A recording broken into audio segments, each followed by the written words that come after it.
Alors, semble-t-il, les problèmes techniques sont résolus. Nous allons pouvoir entamer cette séance de conseil municipal. Cette, que je ne me trompe pas, troisième séance du conseil municipal 2021. Bienvenue à tous. Nos excuses pour les personnes qui sont en ligne sur le direct live de Facebook. Avant d'entamer cette séance de conseil municipal, évidemment, je veux rappeler qu'une fois de plus, nous nous trouvons réunis en dehors des locaux de la mairie et de la salle habituelle du conseil municipal, toujours dans le cadre des dispositions liées au contexte sanitaire qui nous permettent ce dispositif, qui nous amène à faire ce conseil municipal sans public, à huis clos, tout en assurant sa retransmission en direct sur le réseau social Facebook et puis en replay, en différé sur le site internet de la commune. Les dispositions réglementaires légales sont applicables jusqu'au 1er juin 2021. Je formule le vœu qu'elles ne seront pas prolongées. On l'espère tous, mais bon, personne ne l'ignore. Nous sommes dans un contexte particulièrement instable. Je pense que vous suivez tous les émissions de télé, de radio qui nous abreuvent d'informations. La situation est tendue dans les hôpitaux. On ne sait vraiment pas quelle sauce on va être mangé dans les jours qui viennent. Le département de la Loire, jusqu'à présent, n'était pas identifié comme un des départements les plus en situation de crise. Mais je pense que personne n'est en capacité de garantir que ça va rester comme ça ou que ça va évoluer dans l'autre sens. Je suis comme vous tous dans l'expectative, dans l'inquiétude et dans l'incitation à la prudence. Je pense qu'il faut qu'on tous, collectivement et individuellement, on soit prudent et attentif aux autres. Et puis je pense aussi que pour ceux qui en ont l'opportunité, en fonction de leur âge, en fonction de leur état de santé général, en fonction de leur situation professionnelle, si vous avez la possibilité de vous faire vacciner, faites-le. Je ne vous cache pas que pour ce qui me concerne, j'attends mon tour, mais que quand celui-ci viendra, je ne serai pas le dernier à me manifester. Même si effectivement, on sait très bien qu'il est compliqué d'obtenir des rendez-vous avec le dispositif actuellement en place. La campagne de vaccination s'est accélérée. Pour ce qui concerne le centre d'Andrézieux, on a multiplié par 15 le nombre de doses de vaccins qui sont délivrées chaque jour. Donc ce n'est pas négligeable. Pour ceux qui l'ignoreraient, au début, on vaccinait 5 heures par jour, 5 jours par semaine. Aujourd'hui, on est actif 12 heures par jour, 7 jours sur 7. Donc ce n'est pas négligeable. Mais maintenant, voilà, je l'ai déjà dit ici, je le redis, ce n'est pas le centre de vaccination de la commune d'Andrézieux-Bouthéon. Hein. Nous sommes un des centres de vaccination de la Loire. Nous recevons des publics de l'ensemble du département, alors prioritairement de la plaine du Forêt et du Nord stéphanois, mais bon, les hasards des prises de rendez-vous sur Internet parfois nous amènent à vacciner des gens plus éloignés. On espère que cette montée en puissance perdurera, même si à côté de ça, ça demande beaucoup d'efforts à tout le monde et que là aussi, la durabilité de ces efforts est porteuse d'incertitudes. Le gouvernement a décrété une mobilisation générale. On va voir dans quelles conditions il parvient à les mettre en place. En attendant, on ne peut que se féliciter que la situation sur la commune est relativement stable. Dans nos écoles, on a eu quelques alertes, mais qui aujourd'hui ont conduit qu'à des isolements relativement limités dans le temps et dans l'étendue. Mais je ne vous cache pas que voilà, l'arrivée des vacances scolaires est attendue avec impatience par les enseignants qui ont à s'adapter au quotidien et à faire face à des situations pas toujours simples. Alors, une campagne de tests va être organisée à l'école Rimbaud la semaine prochaine, hein, c'est bien ça, hein? La semaine prochaine à Rimbaud et à Victor Hugo également. Victor Hugo également. Ouais. Voilà, donc on a 2 écoles qui ont été retenues pour bénéficier d'une campagne de test. Ça permet d'avoir des indicateurs révélateurs de la situation. Mais maintenant, c'est bien le comportement individuel de chacun qui permettra d'essayer de faire face. Toujours au chapitre des informations en préambule de cette réunion du conseil municipal, vous le savez, on avait délibéré sur le sujet au mois d'octobre dernier, je pense. Nous avions, dans le cadre d'une convention tripartite, entre l'État et l'Institut Pierre Valdo, mis en service un centre d'hébergement de personnes sans abri dans le cadre de la mise à l'abri hivernale adapté au contexte Covid. Donc l'État a réquisitionné notre centre d'hébergement Marcel Sicre. Ce dispositif a été mis en place sur la durée de ce qu'on appelle la trêve hivernale, donc il devait s'achever le 31 mars. Pas toujours dans le cadre des lois liées à des dispositions législatives ou réglementaires liées au contexte sanitaire. Donc la situation hivernale a été prolongée, comme ça avait été le cas d'ailleurs en 2020, jusqu'à la fin du mois de mai. Et donc nous avons été sollicités par l'État, enfin surtout prévenus par l'État, que notre réquisition serait prolongée jusqu'à la fin du mois de mai. Formellement, la réquisition est prolongée jusqu'au 5 juin, tout simplement parce que les 5 premiers jours de juin sera consacré à la remise en état et à la désinfection et au nettoiement intégral des locaux. Voilà, ça c'est une information que je tenais à vous communiquer. En préambule de ce conseil, maintenant, donc ce que je vous propose... Une petite question. Oui, je vous en prie. Je reviens sur... Madame Sorgi. Pardon, je reviens sur la campagne de test sur les 2 écoles. Donc c'est les enfants qui vont être testés, tous, aléatoirement. Non, tous les parents ont été sollicités pour donner leur accord. Et les familles qui donneront leur accord verront leur enfant se tester. Voilà. On reste dans la démarche de liberté individuelle, comme pour la vaccination, quoi. On ose espérer que les parents joueront le jeu pour que ce soit significatif. Maintenant, évidemment, que si les familles ne jouent pas le jeu, ben, ça créera le doute, quoi. Parce que c'est une des difficultés auxquelles on est confronté, c'est que toutes les personnes qui se trouvent positives Covid ne l'affirment pas forcément. Hein. Alors ça vaut dans les écoles, ça vaut dans les entreprises, ça vaut dans beaucoup d'endroits. Hein.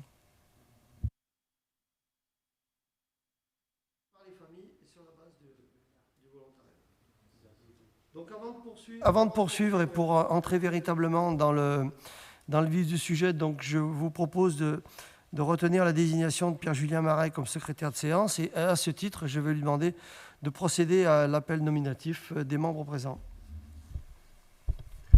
François Driol. Présent. Marc Monteux. Présent. Nicole Bruel. Éric Vaucanson. Présent. Hélène Fabre. Présent. Cyril Chapeau. Présent. Céline Montagnon. Présente. Michel Ducreux. Muriel Spada. Patrick Baillet. Carlin Corvaya. Pascal Gallonnet. Noélia Seguin. Absent. Marie-Claire Grange. Pascal Dumazet. Isabelle Boire-Cartal, pouvoir pour Hélène Fabre. Stéphane Faverial. Emmanuel Robert. Ludovic Magalaès, pouvoir pour Pierre-Julien Maret. Leïla Kebrara. Marie Montefranc. Niazi Kara, pouvoir pour Cyril Chapeau. Maurice Etmoine. Ludovic Sett. Catherine Sorgi. Pascal Campeggia. Sylvie Colombo. Baptiste Pépin. Très bien, merci Pierre-Julien. Avant d'entrer, de procéder à l'approbation du procès-verbal de la dernière séance et par référence à cette séance, je veux aborder 2 sujets, essayer d'apporter des réponses aux interrogations formulées. La première consistait à essayer d'expliquer l'augmentation du prix de l'eau, une question qui avait été formulée par l'équipe de Changeons de Cap. Donc il y a 2 explications à cela. La première, c'est que c'est une augmentation de la part du délégataire. Donc, vous savez que dans le prix de l'eau, il y a une part qui revient au délégataire et une part qui revient à Saint-Étienne Métropole. Donc, la part de Saint-Étienne Métropole n'a pas évolué. Et en revanche, la part du délégataire est indexée conformément aux modalités prévues par le contrat de délégation de service public. Et cette indexation qui est liée à des indices liés au coût du travail, de l'énergie ou des travaux entraîne une augmentation systématique du prix de l'eau, ce qui a été particulièrement marqué en 2020, tout simplement parce que des travaux particuliers ont été réalisés, puisqu'un deuxième point d'achat d'eau a été mis en place au profit de l'entreprise SNF. Donc la mise en œuvre de cette installation a contribué par la part travaux à cette augmentation que vous avez raison, qui pouvait paraître quelque peu surprenante. Mais il s'agit bien d'une évolution systémique et non pas d'une augmentation de tarifs arbitraires ou décidée par une instance quelconque. Et puis le deuxième sujet qui avait été abordé lors du conseil municipal, alors j'avais prévu d'en parler, je sais que dans les questions que vous nous avez adressées ce dimanche, ou souhaitiez qu'on l'aborde, donc on pourrait poser les autres questions, mais je voulais revenir moi sur les jeux d'enfants, puisqu'effectivement on avait été questionné lors du dernier conseil, et Pierre-Julien Marais avait expliqué que nous étions dans la difficulté à mettre en œuvre les mesures sanitaires qui étaient prescrites par les services de l'État pour autoriser d'une manière formelle l'utilisation de ces aires de jeu. Il se trouve que nous avons été interpellés à de multiples reprises par différentes structures, les familles, les habitants. Et comme nous le sommes depuis le mois de juillet dernier, à l'écoute de nos habitants, on a essayé de voir comment on pouvait essayer de trouver une solution. Donc la première chose, effectivement, on s'est aperçu qu'un certain nombre de communes avoisinantes avaient moins de principes que nous, mais bon, ça je ne vous cache pas que ce n'est pas ce qui aurait pu suffire à nous décider de changer d'avis, parce que chacun... le principe de la libre administration des collectivités est un principe auquel je suis personnellement très attaché. Donc chaque municipalité gère sa commune dans le cadre du droit comme il l'entend. En revanche, après nous être retournés aussi auprès des services de l'État, on a eu confirmation qu'il n'y aurait pas d'évolution particulière en la matière et qu'en fait, ce qui était demandé, c'est que si les jeux d'enfants étaient utilisés, ils devaient l'être dans le cadre d'un certain nombre de précautions en matière de propreté, en matière de regroupement, puisque c'était les deux critères fondamentaux. Donc, nous avons décidé de tenter l'expérience, qui aujourd'hui, avec le recul, s'avère plutôt satisfaisante, qui a consisté à transférer la responsabilité aux parents ou adultes encadrant les enfants utilisant les aires de jeu. Aujourd'hui, je n'ai pas eu écho de dérives liées à ça. En revanche, on a eu beaucoup de messages de satisfaction par rapport à cette démarche. On a essayé d'afficher le plus clairement possible les consignes d'hygiène qui étaient à respecter dans l'usage de ces jeux. Et puis, quand on voit la météo qu'on a eue ce week-end, qu'on aura encore toute cette semaine, je crois qu'on a finalement pris la bonne décision. Mais encore une fois, la situation ambiante et l'évolution des chiffres nous montrent bien qu'il ne faut pas s'emballer. Il ne faut pas s'emballer dans la levée des restrictions et que même si, effectivement, on a cédé bien volontiers à la Vox Populi, ça ne nous empêche pas de répéter, de marteler les conseils de prudence en la matière. Voilà par rapport au dernier conseil, les deux points que je souhaitais aborder. Je ne sais pas si sur le reste, par rapport au procès-verbal, quelqu'un a des observations à formuler. Ce n'est pas le cas, donc on considère que le procès-verbal de la séance du 22 février est approuvé. Et donc, nous allons rapidement entrer dans la séance du conseil municipal. Dont l'ordre du jour s'affiche. Nous avons 12 points à l'ordre du jour. 4 qui concernent le personnel et les finances. 2 qui concernent le patrimoine immobilier, travaux ou aménagement. 3 concernent la jeunesse, l'éducation et la citoyenneté. Et enfin, pour les 3 autres, 1 concerne culture, patrimoine et tourisme. 1 autre activité, animation événementielle. Et enfin, 1 point divers que je vous exposerai, qui fera d'ailleurs pas véritablement l'objet d'un vote, mais bon, il est important qu'on partage là aussi la réflexion et la décision qui a été prise à ce sujet. Voilà, et puis bien entendu, en fin de séance, on viendra aux questions diverses qui nous ont été adressées conformément au règlement du conseil municipal. Voilà, je propose qu'on rentre tout de suite dans le premier sujet à l'ordre du jour, dont le rapporteur sera Monsieur Marc Monteux. Je t'en prie, Marc. Oui, merci. Donc, la loi de finances pour 2021 prévoit un certain nombre d'évolutions et de mesures concernant la fiscalité locale, et notamment donc, la réforme de la taxe d'habitation dont vous avez tous entendu parler et qu'il convient d'appliquer au niveau donc, communal. En même temps, comme c'est classique, c'est que le conseil municipal doit se prononcer pour voter les taux qui seront applicables sur les taxes perçues par la commune. Donc on va les lister. Et donc la taxe d'habitation, c'est la taxe d'habitation, bien précisé, c'est seulement sur les résidences principales. Elle disparaît progressivement Et donc, depuis 2020, 80% des ménages ne payent d'ores et déjà plus cette taxe. Et donc, ces dégrèvements progressifs vont continuer à intervenir sur les années 2021-2022 pour disparaître complètement en 2023. Donc, de ce fait, l'Assemblée délibérante, donc on n'a plus à définir un taux, puisque vu les évolutions, donc on n'a plus à fixer ce taux. Et le taux qui sera retenu donc, pour la suite de ceux qui sont soumis à la taxe d'habitation en attendant son dégrèvement total est celui qui a été voté en 2019, à savoir donc le taux de 6,98%. Par contre, la taxe d'habitation sur les résidences secondaires, puisque nous avons quelques résidences secondaires sur notre commune, donc elles seront toujours perçues au titre et au bénéfice de la commune et à hauteur de 6,98%, comme il a été arrêté comme étant le taux de référence. Ça, c'est pour la taxe d'habitation.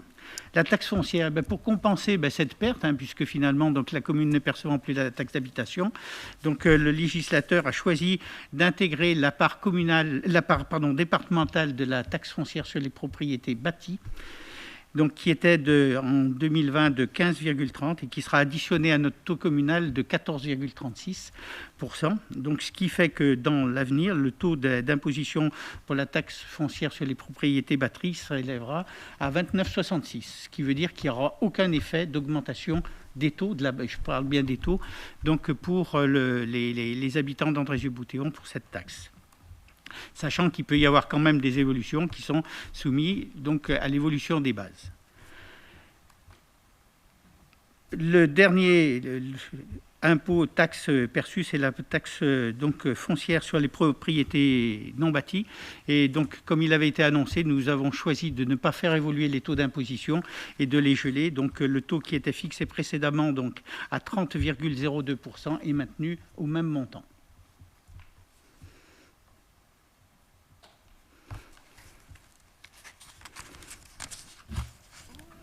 Ah, j'y suis arrivé. Donc, par rapport à ces propositions, qui, vous le comprenez bien, là, cette fois-ci, indépendamment, quoique de la crise sanitaire, sont aussi portées par de nombreuses incertitudes.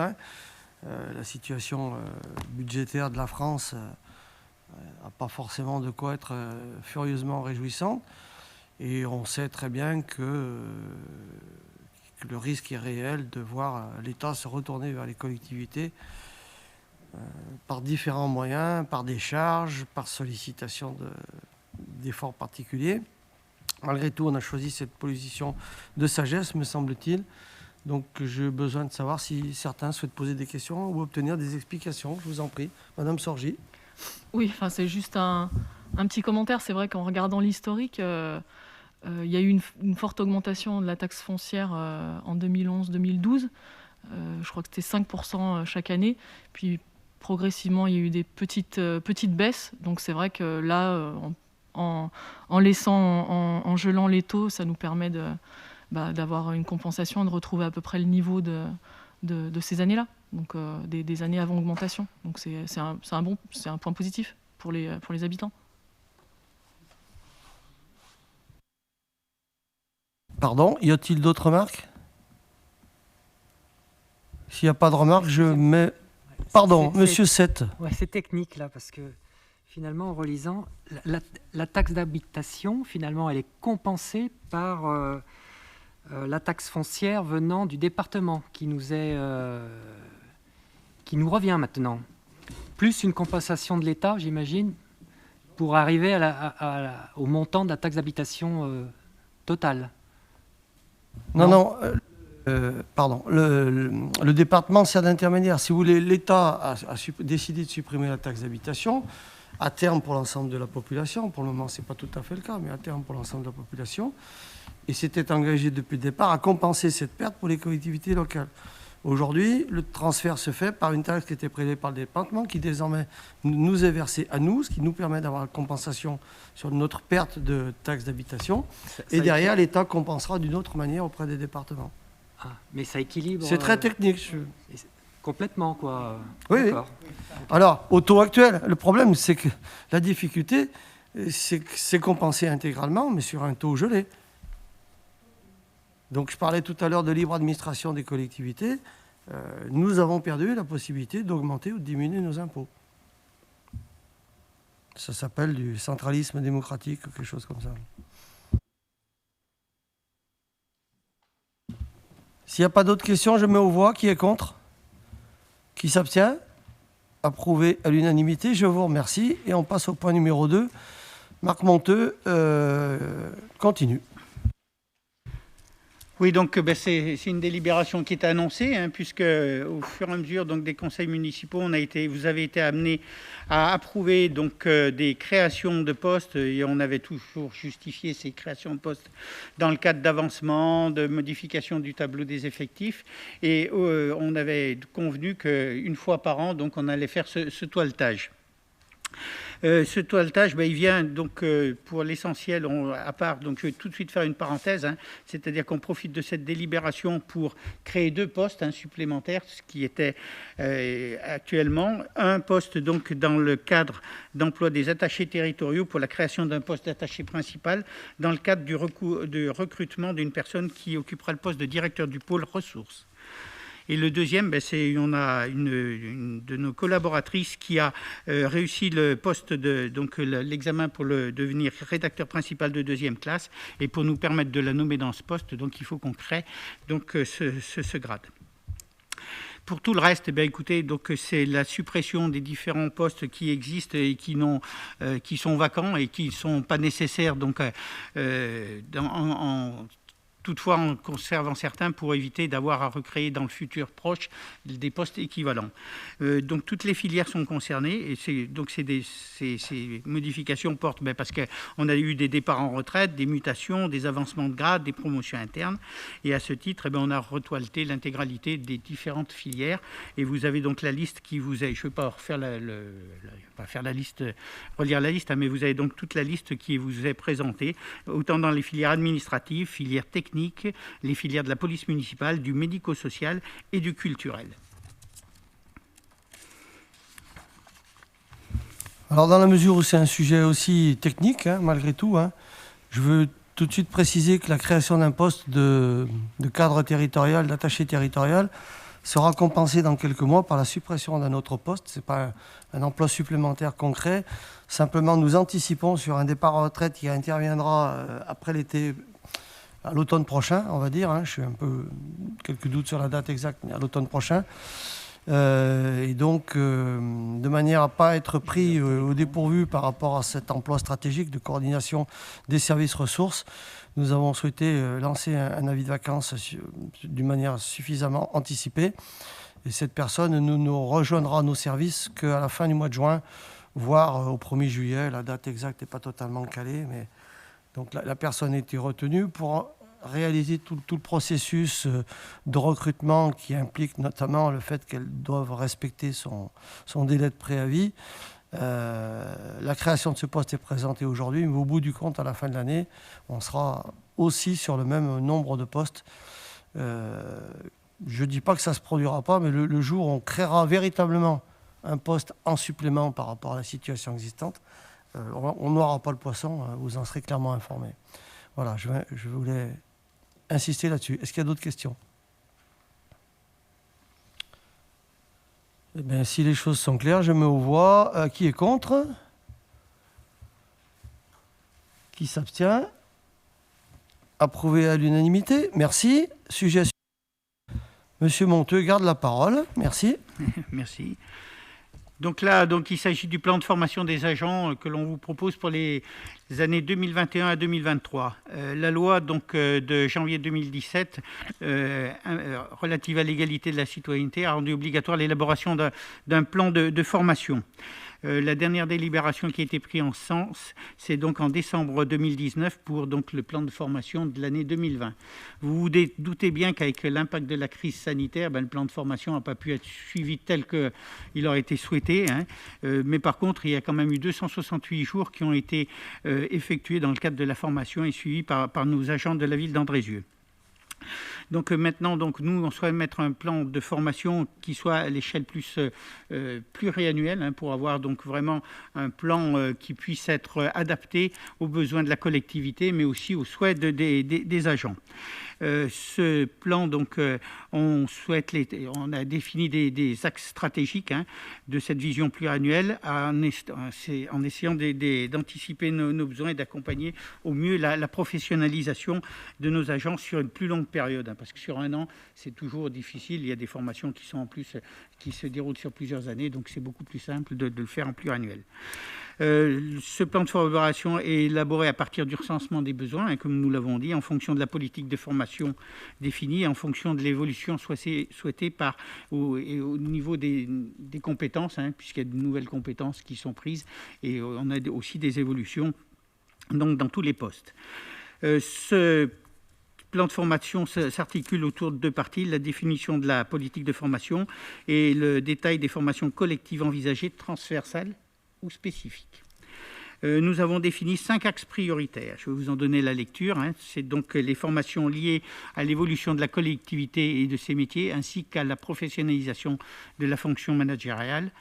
La mise en œuvre de formations techniques répondant aux besoins de professionnalisation des agents et ou des services autour des métiers.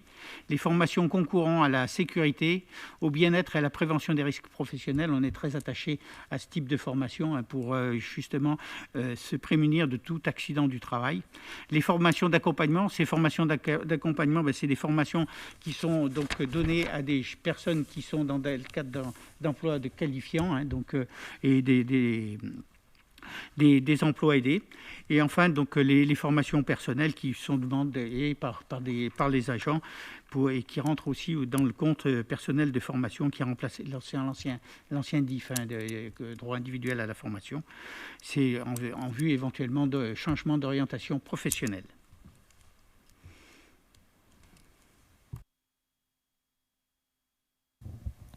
Donc effectivement, ce plan de formation a été présenté au comité technique, donc aux représentants du personnel.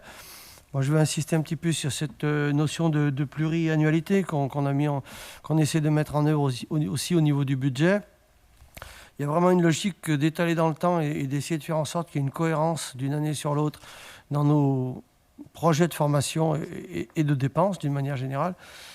Bien entendu qu'un contrario, ça ne verrouille pas les choses non plus si entre-temps apparaissait une situation extraordinaire, une formation nouvelle, enfin quelque chose qui justifierait de faire évoluer sérieusement le métier de certains de nos agents. On n'est pas enfermé dans ce plan de formation pluriannuel, mais ça donne quand même une certaine continuité à nos actions et ça évite des décisions à l'emporte-pièce qui sont jamais saines en matière de rationalité budgétaire et puis même vis-à-vis des agents eux-mêmes, ce qui reste le plus important. Il faut qu'on essaie aussi un petit peu de leur annoncer la couleur à l'avance de manière à ce qu'ils puissent se préparer. Voilà, donc vous avez deux votes à faire, c'est approuver ce plan de formation bien sûr et puis valider le fait que les crédits correspondants seront mis en œuvre au moment du budget. Donc vous avez eu connaissance de tout ça. Est-ce qu'il y a des questions complémentaires ? Madame Sorgi ? Non, juste dire qu'on soutient à 100% ce type de ce plan de formation, parce que c'est fondamental, je pense, pour l'exercice de fonction des agents et pour leur évolution au sein de la commune. Donc oui, tout à fait, 100% d'accord. Merci pour ce soutien. Donc je mets aux voix qui est contre, qui s'abstient. Approuvé à l'unanimité. Merci pour eux. Le sujet suivant concerne la mise en œuvre d'un compte épargne-temps. Donc, une fois encore, mais je vous rassure, ce n'est pas un one-man show, c'est la dernière intervention de Marc Monteux. Après, on lui coupe le micro. Merci.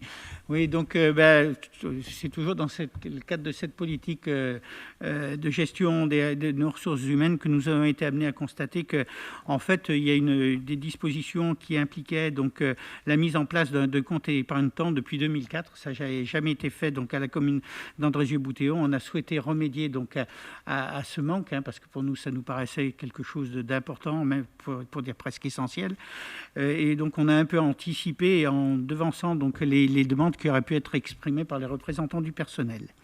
Nous avons souhaité mettre ce plan d'épargne en place sur une formule relativement classique. Je vais vous donner quelques modalités. Enfin, je pense que tout le monde connaît un petit peu le principe du compte épargne-temps, mais s'il y a des questions, on pourra y répondre aisément.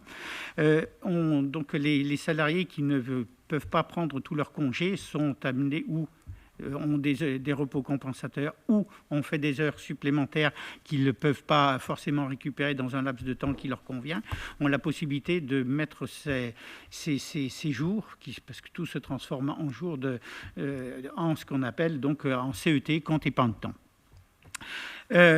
On souhaite donc suivre je dirais, les formes classiques, c'est-à-dire que ce compte épargne-temps ne pourront pouvoir recueillir qu'un maximum de 60 jours. On a essayé d'être équilibré par rapport à l'abondement de ce compte épargne-temps, avec des petites adaptations, parce que donc, les salariés pourront le mettre en place donc, après avoir, à la fin de l'année civile, en constatant donc, les reliquats qu'ils ont. Donc, jusqu'au 31 janvier, ils pourront prendre la décision de mettre cette épargne. Mais on a fait une exception donc, au niveau de certaines activités culturelles d'Andrézieux, puisqu'on a voulu les calquer donc, sur les saisons culturelles, ce qui est logique par rapport aux règles de fonctionnement de ces établissements. Donc les salariés on les incite quand même bien à prendre leurs vacances. C'est pas de dire prenez pas de vacances, il faut absolument prendre des vacances. Donc les 4 semaines de congés obligatoires seront obligatoirement prises. Les jours de fractionnement seront également pris et les jours d'ancienneté seront obligatoirement pris. Il restera la 5e semaine de congé. Si toutefois ils n'ont pas pu la prendre pour quelque raison que ce soit, ils pourront la verser sur ce plan d'épargne. De la même façon, s'ils ont des jours qu'ils ont mis en récupération pour avoir effectué des missions particulières, ils pourront sur un délai, sur un temps de 5 jours, l'équivalent au maximum de 5 jours, les mettre aussi sur son compte épargne-temps. Il en est de même pour les heures qu'ils n'auraient pas pu récupérer et qu'ils pourraient le mettre à la hauteur de l'équivalent de 5 jours sur ce compte d'épargne-temps. Par contre, ce que l'on a tenu absolument à faire, c'est pour éviter justement qu'il puisse y avoir des calculs financiers qui puissent être faits, c'est de ne pas ouvrir la monétisation sur les jours épargnés. C'est-à-dire qu'il n'y aura pas de compensation ou de paiement de ces comptes épargne-temps, sauf dans le cadre de dispositions tout à fait particulières, qu'il serait un décès ou des conditions vraiment exceptionnelles. Voilà en gros ce que je voudrais simplement dire avant de clôturer, puisque je ne vais plus avoir le droit à la parole, donc j'en profite. Les 3 derniers rapports qui vous ont été présentés, à savoir donc la modification du tableau des effectifs, le plan formation 2021-23 et le compte épargne-temps ont fait donc l'objet de consultations du comité technique. Et donc, c'est donc nos représentants du personnel. Et donc, ces 3 dossiers ont été approuvés à l'unanimité des représentants du personnel. Je pense qu'il faut le souligner, ça a son importance. Merci Marc. Et puis bon, tu pourras appuyer sur le bouton quand même si le besoin s'en fait sentir. Moi, je vais insister là-dessus. Bon, ça fait partie de notre politique sociale globale vis-à-vis du personnel. Ça n'a rien de révolutionnaire, je pense, pour la plupart d'entre vous. C'est des choses que vous connaissez, que probablement même vous vivez. Bon, ça n'avait jamais été fait, peu importe pourquoi. Pour nous, c'est apparu comme une mesure juste de mettre en place ce compte épargne-temps. Après, effectivement, il faut l'encadrer, éviter des abus ou des stratégies individuelles qui peuvent être néfastes à la collectivité, mais je pense qu'au bout du compte, c'est l'intérêt des agents, mais c'est aussi l'intérêt de la collectivité de gérer les choses de cette façon-là. Évidemment qu'on a mis en place le même processus au niveau des personnels du comité communal d'action sociale. On a délibéré il y a quelques jours sur le sujet de la même manière, puisqu'évidemment, il y a parallélisme des formes avec ces personnels. Y a-t-il des questions, des interrogations, des remarques? Non? Ben écoute, Marc, tu as été clair, c'est déjà ça. Donc je mets aux voix qui est contre, qui s'abstient, approuvé à l'unanimité. Je vous remercie encore.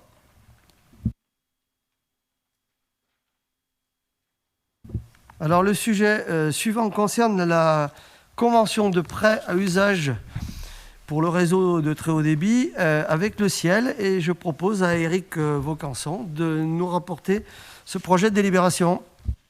Merci. Alors il s'agit d'approuver une convention avec le Ciel, syndicat intercommunal d'énergie de la Loire, qui a mandaté l'entreprise Serfim afin de réaliser les travaux nécessaires à l'installation de la fibre sur la commune. Donc, afin d'équiper, entre autres, nos infrastructures et notre réseau de vidéosurveillance en très haut débit, l'entreprise a besoin d'emprunter des fourreaux et des infrastructures appartenant à la commune, simplement pour le passage de câbles, les câbles optiques en souterrain. Donc, cette convention est consentie à titre gratuit pour la durée de l'exploitation. Et aujourd'hui, il vous est donc demandé d'approuver, d'autoriser Monsieur le maire à signer cette convention, ainsi que toutes celles à venir relevant de ce déploiement, afin de permettre la bonne exécution des travaux. Merci Eric. Bon, ça c'est une autre technique, mais c'est aussi un sujet qui relève du déploiement de la technologie sur l'ensemble des territoires, parce qu'évidemment, on a le souci qu'il ne suffit pas de dire qu'Andrézieux-Bouthéon est fibré, il faut que tout Andrézieux-Bouthéon soit fibré. Et aujourd'hui, c'est encore pas tout à fait le cas. Donc, pied à pied, on va essayer d'éradiquer les zones blanches qui subsistent encore. Ce n'est pas toujours simple, parce qu'il y a des problèmes d'usage du domaine privé et on n'obtient pas toujours les autorisations. Là, en l'occurrence, c'est un peu le contraire. C'est nous qui laissons passer les fourreaux publics à des finalités privées.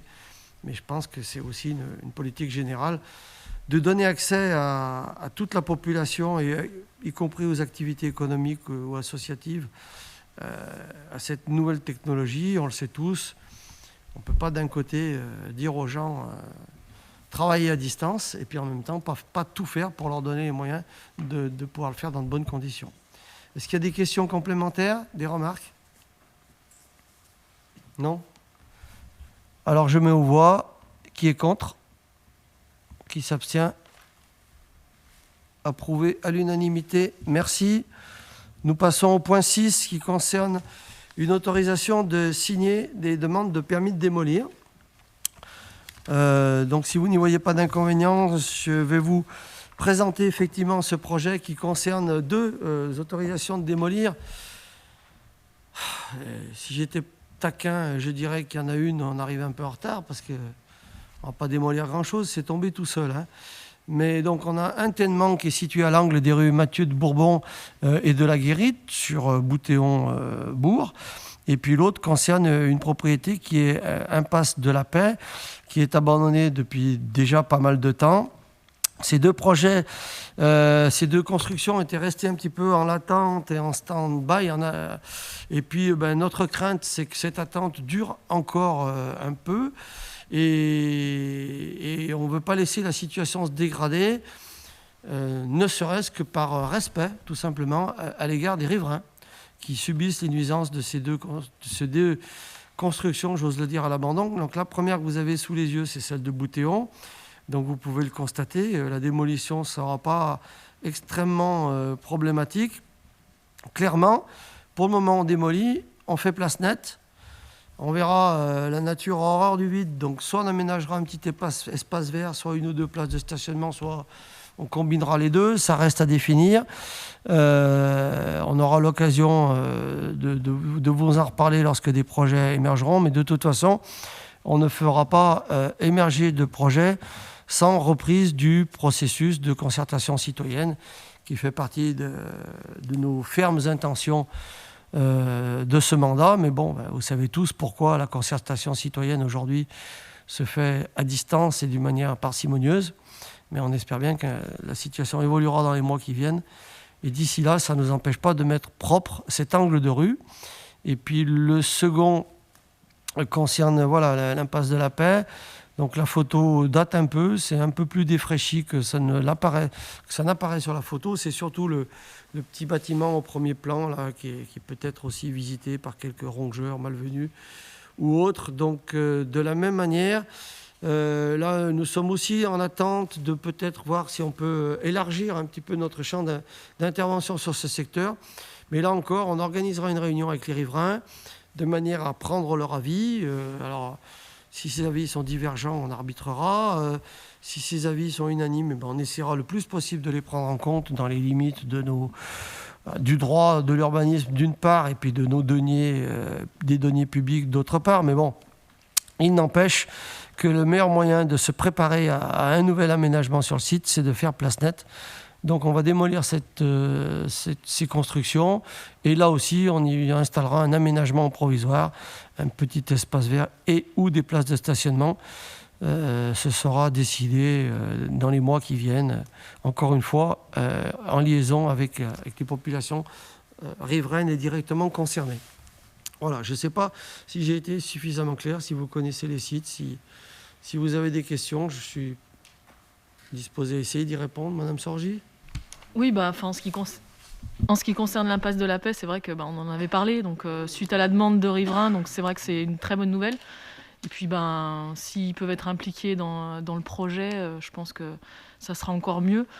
C'est vrai que le quartier est très bétonné, donc c'est vrai qu'un petit peu de végétalisation, ça serait pas mal. Après, suivant ce que l'accord qu'il y aura entre les riverains, mais c'est une bonne nouvelle, oui. Nos intentions se rejoignent, je le sais, sur ce sujet, et on essaiera de faire en sorte que ce soit partagé aussi avec les riverains présents sur ce secteur. D'autres questions? Je mets aux voix. Qui est contre? Qui s'abstient? Approuvé à l'unanimité. Merci beaucoup. On passe au point numéro 7 qui concerne la convention d'objectifs de financement avec la Caisse d'allocation familiale pour la crèche L'Envol des Bambins. Ma chère Céline, Madame Montagnon, si vous voulez bien officier. Alors donc, il s'agit d'approuver une nouvelle convention d'objectifs et de financement avec la Caisse d'allocation familiale, puisque la précédente est arrivée à échéance le 31 décembre 2020. Donc la nouvelle prendra effet dès le 1er janvier et courra jusqu'à 2022, jusqu'au 31 décembre 2022, donc pour une durée de 2 ans. La nouvelle convention définit et encadre les modalités d'intervention et de versement de la prestation de service unique selon les conditions ci-dessous. Donc pour la CAF, engagement à verser la prestation de service sous forme d'acompte sur production, justificatif annuel, ajustement annuel basé sur le bilan d'activité de la structure et durée du conventionnement, donc du 1er janvier 2021 au 31 décembre 2022. Donc pour la commune, respect des conditions édictées par la CAF ainsi que les obligations légales et réglementaires, mise en œuvre d'un projet éducatif et ou social de qualité avec un personnel qualifié et un encadrement adapté, respect des obligations légales et réglementaires, donc agrément, assurance, accueil du public, etc. Respect de la charte de la laïcité de la branche famille avec ses partenaires, mention du partenariat avec la CAF sur affiches, publications, interventions et transmission des informations à la CNAF à des fins statistiques. Donc, cette convention intègre également les conditions d'octroi d'un bonus inclusion handicap visant à favoriser la mise en œuvre du principe d'égalité de traitement des enfants porteurs de handicap avec les autres enfants. D'un bonus mixité sociale également visant à favoriser l'accueil des enfants issus de familles vulnérables dans les établissements d'accueil du jeune enfant. Donc, il vous est demandé d'approuver la convention de prestation unique du 1er janvier 2021 au 31 décembre 2022 pour la crèche L'Envol des Bambins. Merci Céline. Est-ce que cette présentation suscite des réactions ou des questionnements? Monsieur Sett. Utilisez votre micro, s'il vous plaît.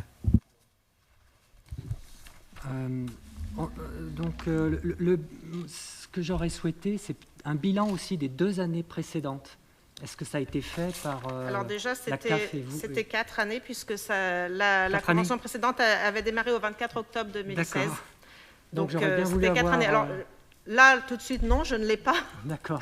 Après, bien sûr qu'on peut l'obtenir, je pense, sans problème, auprès de la direction du pôle petite enfance. Donc, c'est peut-être à voir pour vous transmettre, je ne sais pas, lors du prochain conseil.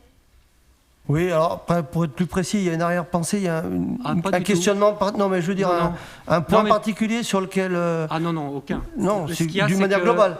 J'aime bien quand on élabore une nouvelle convention, qu'il y ait un point qui soit fait très nouvelle, à l'ancienne convention. Le plus gros changement, on va dire, de la convention, là, dans la nouvelle convention, en fait, ont été intégrés les droits afin d'utiliser les services Internet, donc pour la récupération d'informations financières, par exemple, alors que dans la précédente, ça n'était pas le cas. En revanche, il y avait quand même une convention pour utiliser ces droits Internet, mais c'était une autre convention. Là, ils ont tout mis dans la même. C'est un des plus gros changements, en fait. Alors là, c'est peut-être à titre informatif, mais... Le bonus inclusion, donc ça c'est un point intéressant. Il n'y a pas de chiffre dans dans la convention, donc est-ce que c'est volontaire? Le pourcentage, vous voulez dire, d'enfants? Oui, le pourcentage ou un nombre de places attribuées pour... C'est fluctuant. C'est fluctuant? C'est fluctuant, ça dépend des demandes. Mais ça, vous y accordez une attention particulière? Il y a des enfants qui sont porteurs de handicap, il y a des enfants également qui sont issus du SAMU social. On réserve, alors on s'est donné un chiffre par rapport par exemple aux enfants issus du SAMU social, ça oscille parfois ça va entre 5 à 9 enfants qui peuvent être issus des foyers à Doma, Pierre-Valdo, des choses comme ça, à qui on réserve des places d'accueil. Selon les besoins. Ça transparaît dans le bilan 2000? Ça, je ne peux pas vous dire si ça apparaît clairement, parce que là encore, c'est très fluctuant, puisque c'est de l'accueil occasionnel. Ça peut être des enfants qui sont hébergés actuellement à Marcel-Sicre, par exemple. Ah oui. Donc, d'un mois sur l'autre, c'est très, très fluctuant. Mais oui, il y a cet accueil-là, déjà ce type d'accueil-là au pôle petite enfance. Ouais. Okay, je vous remercie. Ça ne changera pas. Merci à tous deux. D'autres interventions? Je peux mettre aux voix. Donc, qui est contre? Qui s'abstient? Approuvé à l'unanimité. Je vous remercie. Le point suivant, question 8, concerne la sectorisation des écoles pour la prochaine rentrée scolaire 2021. Parce que nous comptons bien réouvrir les écoles en septembre 2021 et nous l'espérons tous dans des conditions plus ordinaires. Céline? Alors, donc, la sectorisation de nos écoles avait été votée par délibération du 26 avril 2018, donc par le conseil municipal. Et on s'est rendu compte rapidement qu'il allait falloir la réajuster, cette sectorisation, puisque, en effet, l'urbanisme a bondi sur certains quartiers. D'autres quartiers ont vu des démolitions, comme par exemple le quartier de la Chapelle, donc, qui est en restructuration actuellement. Et il s'est avéré que, suite à ça, des écoles se retrouvent surchargées, donc avec un pourcentage d'élèves moyens par classe important. Et d'autres écoles, alors principalement les écoles Éluard et Rimbaud, se retrouvent à fonctionner pratiquement à moitié de leur capacité d'accueil. Donc, suite à ça, donc, avec les évolutions démographiques et urbaines, l'analyse constante des ajustements réguliers de la carte scolaire, donc de la sectorisation, afin de garantir de bonnes conditions d'accueil pour les enfants, donc sécurité, bien-être, mixité et confort de travail, puisque des classes à 30, ce n'est pas confortable ni pour les enfants ni pour les enseignants, en veillant à l'adéquation entre les effectifs et la capacité d'accueil des locaux également, puisque par exemple ici à Victor Hugo, il y a 10 salles de classe, les 10 salles sont occupées avec un taux moyen d'élèves à 27 à peu près par classe, et il n'y a pas de salle d'évolution, etc. Au regard des évolutions actuelles et à venir des différents secteurs, donc on s'est rapproché de l'urbanisme également, il apparaît nécessaire de faire évoluer la sectorisation en vigueur pour permettre une répartition plus équilibrée des élèves sur les différents établissements d'Andrézieux-Boutéon. Donc 4 écoles sur Andrézieux. Ainsi, il vous est proposé une nouvelle sectorisation, donc vous devez avoir une carte. Alors l'ancienne sectorisation, il y avait 4 secteurs en fait, un secteur par école. Donc on vous propose de passer sur une sectorisation qui s'articule autour de 3 zones, donc 3 secteurs. Et cette sectorisation rentrera en application à la rentrée, donc, comme le disait Monsieur le maire, 2021. Toutefois, afin de ne pas bouleverser le fonctionnement des écoles et des organisations familiales, sa mise en œuvre sera progressive. Donc on ne va pas déplacer des enfants qui ont commencé leur scolarité dans une école, ni leur fratrie. C'est-à-dire que si un enfant, son habitat change de sectorisation d'école, il a commencé sa scolarité par exemple à Victor Hugo, on ne va pas l'enlever de l'école, et s'il a des petits frères ou des petites sœurs qui n'ont pas commencé leur scolarisation encore, ils pourront, s'ils le souhaitent, rentrer à Victor Hugo. Ça, c'est les familles qui nous diront s'ils souhaitent rester sur l'école où l'aîné a commencé sa scolarité, ou s'ils souhaitent aller sur leur école de secteur. Donc, en fonction des places disponibles dans les écoles et après inscription de tous les enfants du secteur, des dérogations au principe d'inscription dans l'école de référence peuvent éventuellement être accordées. Les demandes formulées par les familles pendant la période d'inscription scolaire seront étudiées par une commission de dérogation présidée donc par moi-même en charge des écoles et par les directeurs d'école et le service EFI. Sachant que c'est très cadré et qu'on s'est fait repréciser le cadre par l'inspecteur d'académie et qu'on va se baser sur la loi, sur ce qui se fait. Lorsque les capacités d'accueil de l'école de secteur sont atteintes, au regard des locaux, du nombre d'enseignants mis à disposition et des prévisions d'effectifs scolaires, et dans le respect de la réglementation en concertation avec l'éducation nationale, les élèves pourront également être orientés par la ville vers les écoles d'autres secteurs. Donc, ces évolutions ont fait l'objet de présentations en groupe de travail. Nous nous sommes également réunis dans tous les conseils d'école. Donc, nous avons présenté lors des conseils d'école avec les parents délégués, les enseignants et les directeurs la nouvelle sectorisation qui a été très très bien reçue. Donc aujourd'hui, ce qu'on vous propose, c'est donc 3 secteurs. Un secteur A qui concernera l'école de Pasteur. Ça ne change pas grand-chose par rapport à ce qu'ils connaissaient avant. En fait, ils sont peu impactés par ces changements de sectorisation. Un secteur B qui concerne l'école de Victor Hugo. Donc cette école-là, on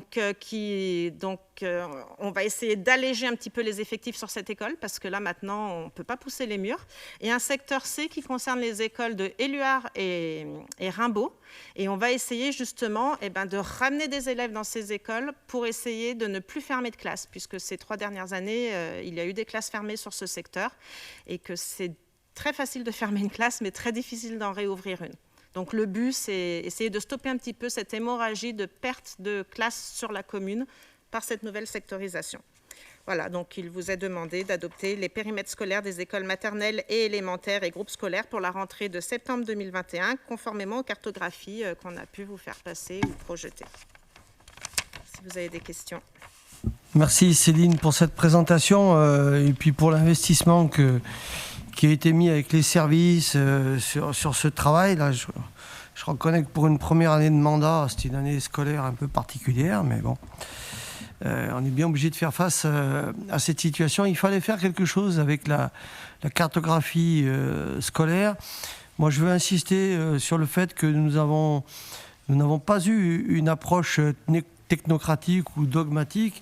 On a véritablement le souci et l'attention portée aux familles. Ce n'est pas toujours facile avec une administration comme l'Éducation nationale qui raisonne en général sur des chiffres. Nous, on raisonne sur des familles. Et puis, on a une autre logique qui est une logique d'urbanisme, d'une part, et de plans de travaux et de plans d'investissement, d'autre part. Et autant on peut imaginer que l'Éducation nationale peut créer, supprimer un poste, un demi-poste, le déplacer à gauche, à droite. Avec les bâtiments, avec les écoles, c'est pas comme ça. Et avec les logements des familles, c'est pas comme ça non plus. Donc c'est vrai que l'évolution du quartier de la Chapelle, avec l'opération de dédensification qui a été menée déjà depuis quelque temps, d'une part, et puis d'autre part, l'évolution, le vieillissement général de la population sur ce quartier, parce que les familles, donc les enfants grandissent, et comme les familles, finalement, sont pas malheureuses à la Chapelle, elles y restent, et donc ce sont les enfants qui s'en vont, et on n'a pas de nouvelles familles avec des enfants qui reviennent, et en fait, ces familles nouvelles, on les retrouve plutôt sur des secteurs qui sont en train de s'urbaniser en lotissement.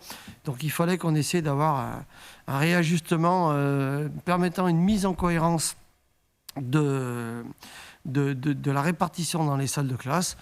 Ça a été dit, ça se fera à partir de septembre 2021, mais d'une manière progressive. Et puis, bien entendu, on sera vigilant à la bonne mise en œuvre de cette nouvelle répartition. Voilà, je voulais insister là-dessus, sur le fait qu'on reste et on restera toujours dans une démarche d'ouverture d'esprit par rapport à ça. Est-ce que ça suscite des réactions, des questions complémentaires ? J'ai 2 petites précisions. L'intérêt de faire une seule zone pour Éluard et Rimbaud, c'est qu'on va pouvoir un petit peu jongler avec les effectifs pour les maintenir à peu près équivalents pour éviter donc les fermetures. La deuxième précision, c'est que vous vous en doutez bien, cette sectorisation, elle inquiète un petit peu et du coup, elle est très attendue puisqu'il y a beaucoup de lotissements en fait, qui sortent de terre et les familles commencent à être demandeuses auprès du service EFI pour savoir où leurs enfants vont être scolarisés. Donc, on attendait que ce soit voté ce soir et il est prévu tout un dossier d'information dans le prochain envol, dans l'envol d'avril, où tout ce qui vous a été présenté ce soir sera expliqué pour que les familles puissent vraiment se projeter. Voilà, tout ce qui aura été dit sera rendu officiel et dès que possible. Alors pour l'instant, il y avait un petit peu le problème des changements d'adresse sur la ville. On n'a pas encore de plan à jour qu'on puisse sur lesquels on puisse faire apparaître ces 3 secteurs. Mais dès que possible, on fera ça très clairement, avec vraiment les noms des rues, plus détaillés que ce qui nous a été présenté, puisque nous-mêmes, on n'a pas encore le plan précis avec le nom des rues, pour que ce soit vraiment clair et une information accessible pour tout le monde.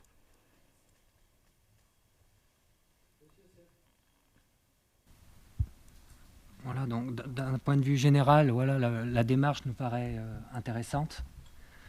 On y adhère. Alors, c'est le secteur C qui nous a questionné. Donc, les familles qui sont dans ce secteur-là vont aller soit à Éluard, soit à Rimbaud. Comment va se faire ce dispatching d'une école à l'autre ? Alors, c'est ce que je viens de vous dire. Donc, les enfants qui ont déjà commencé leur scolarité sur l'une des 2 écoles resteront dans l'école où ils ont commencé leur scolarité, leurs frères et sœurs également, leurs frères et sœurs potentiels à venir. Pour les autres, pour les nouveaux arrivants, on va attendre d'avoir toutes les inscriptions scolaires, on va se réunir en commission et on va regarder pour essayer de faire que les effectifs par niveau, en fait, soient équivalents. Pour pas avoir un CM1 avec 18 élèves d'un côté et un CM1 avec 29 élèves de l'autre. Et le but, c'est vraiment que le chiffre global d'élèves par école soit à peu près équitable pour que l'inspection d'académie ne nous ferme pas de classe. Et notre deuxième interrogation, ça concerne cette commission de dérogation. Donc c'est intéressant aussi. Est-ce qu'au lieu d'utiliser cette commission de dérogation, on ne pourra pas utiliser le groupe de travail scolaire pour étudier ces dérogations? Les dérogations, on est parti vraiment... Les dérogations, ça sera quelque chose qui va être fait dans un cadre très légal. Il y a des cas précis pour les dérogations et ça sera les cas pour lesquels les dérogations seront acceptées. Donc ça, on va le voir avec les directeurs d'école qui connaissent leur public également. Je ne pense pas utile de l'élargir parce que c'est quelque chose qui peut se produire des dérogations toutes les semaines. Moi, j'en ai des demandes de dérogation. Donc à moins que vous vouliez que je vous fasse venir toutes les semaines à 17h, ça va être compliqué. Non, mais des commissions, il y en aura toutes les semaines alors? Vous allez en mettre en place toutes les semaines? Eh bien, on se rapproche dans ces cas-là du service EFI. Vous savez, je suis déjà toutes les semaines avec les directeurs d'école et service EFI. Oui, quand c'est des choses qui arrivent en cours d'année, il y a des dérogations en cours d'année. Alors, toutes celles qui vont être faites pour l'année d'après, bien sûr qu'on va se réunir qu'une fois. Mais pour toutes celles qui arrivent au fil de l'année, il faut trancher au cas par cas. Et on fera au cas par cas. D'accord. Après, voilà, les critères qui sont pris en compte, ils sont très cadrés. On va se on fait quand même la demande de pouvoir y participer d'une manière ou d'une autre. Voilà. C'est enregistré, merci. Y a-t-il d'autres observations, d'autres remarques? Oui. Madame, je vous en prie. Oui, concernant toujours les dérogations, est-ce que ces dérogations concernent les enfants de communes voisines? Parce que je sais que votre prédécesseur avait interdit justement ces dérogations d'enfants de communes avoisinantes aux assistantes maternelles. Est-ce que ça revient ou le principe est toujours le même? Les dérogations, ce ne sont quasiment que des exceptions. C'est très compliqué. Donc, si l'enfant est gardé par une assistante maternelle de notre commune, mais d'une autre commune, on n'acceptera pas la dérogation scolaire. Ce n'est pas une raison pour accepter une dérogation scolaire. En revanche, on a eu le cas cette année d'un enfant dont les parents sont séparés. L'un habite, je crois, du côté de Saint-Galmier, l'autre Saint-Just-Saint-Rambert. Et le juge, donc chaque parent, bien sûr, voulait que l'enfant soit scolarisé sur sa commune de résidence. Donc le juge a tranché et a dit on va choisir une commune entre les deux, Andrézieux-Boutéon, et là on nous a demandé si on acceptait par dérogation d'accueillir l'enfant sur une école du secteur C. Donc là oui, sur ce cas-là on l'a accepté, mais le lieu de résidence des assistantes maternelles ne sera pas accepté comme raison valable pour une dérogation scolaire. Je crois que le juge s'appelait Salomon, non? L'histoire ne le dit pas. Ce que nous souhaitons faire, c'est le plus possible s'attacher à des règles et faire le moins possible à la tête du client. Après, c'est pas toujours facile parce qu'il est difficile de tout prévoir dans les règles, donc c'est plus des principes que des règles. Et après, l'autre objectif qu'on s'est donné, c'est d'essayer de faire face et de résister à certaines stratégies malignes que peuvent avoir des familles pour essayer de contourner la carte scolaire. On va s'attacher à être le plus objectif possible et c'est pour ça qu'il est important de s'appuyer sur les professionnels de la communauté éducative qui finalement sont quand même eux, tous les jours, au contact des familles et des enfants. Et leur avis sera prépondérant, sans aucun doute, sur les suites qu'on donnera aux demandes de dérogation. D'autres explications, questions, commentaires? Je mets aux voix. Qui est contre? Qui s'abstient? Approuvé à l'unanimité, je vous remercie. Nous pouvons au point suivant. Le point suivant, qui est le numéro 9 et qui concerne les chantiers éducatifs. Et Céline Montagnon en est le rapporteur. La rapporteuse, je ne sais pas si ça se dit. Je ne sais pas. Donc voilà, il s'agit en fait d'approuver la convention pour les chantiers éducatifs pour l'année 2021. Donc les chantiers éducatifs permettent à la commune de développer dans un cadre réglementé l'aspect contributif des jeunes à la réalisation d'un projet individuel ou collectif. L'objectif est la mise en situation de travail sur des secteurs économiquement non concurrentiels de jeunes en difficulté en contrepartie d'une rémunération.